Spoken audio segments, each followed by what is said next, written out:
vas-tu? Ça va merveilleusement bien. Toi aussi? Parlons prospérité. Comment attirer l'abondance dans sa vie?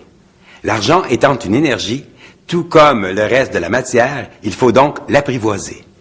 En appliquant quelques notions de la loi de la prospérité, soyez assurés que votre régime de vie changera.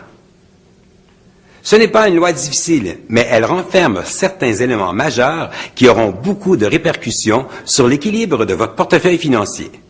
Premièrement, ne jamais se fâcher dans toutes les situations impliquant de l'argent. Par exemple, lorsque vous arrivent des dépenses imprévues telles qu'une réparation importante à la voiture, un appareil ménager que l'on doit changer, une situation embarrassante qui vous oblige à dépenser vos économies, une cotisation importante à l'impôt, par exemple, même quand vous recevez une contravention. Il faut toujours rester dans l'énergie de la joie, ne jamais se fâcher, que ce soit envers un policier ou un autre intervenant.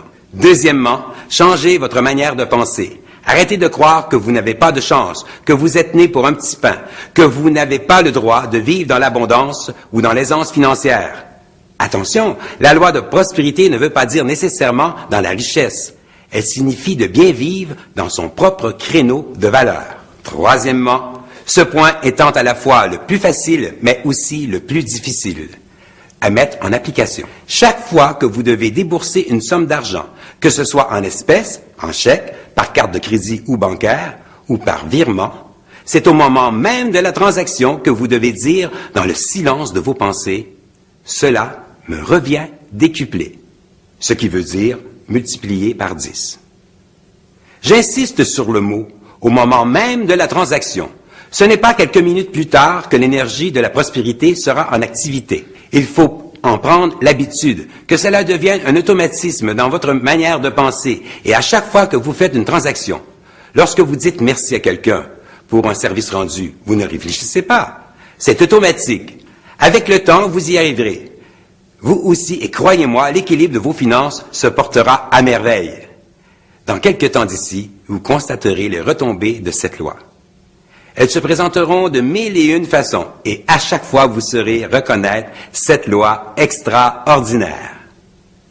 Comme exercice, je vous suggère, dès la fin de cette capsule, de vous faire des aides-mémoires.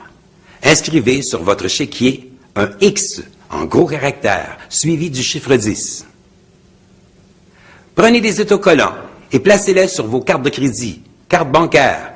Insérez dans votre portefeuille un carton portant la mention X10 recto verso. Cela va vous aider à mettre en application cette loi.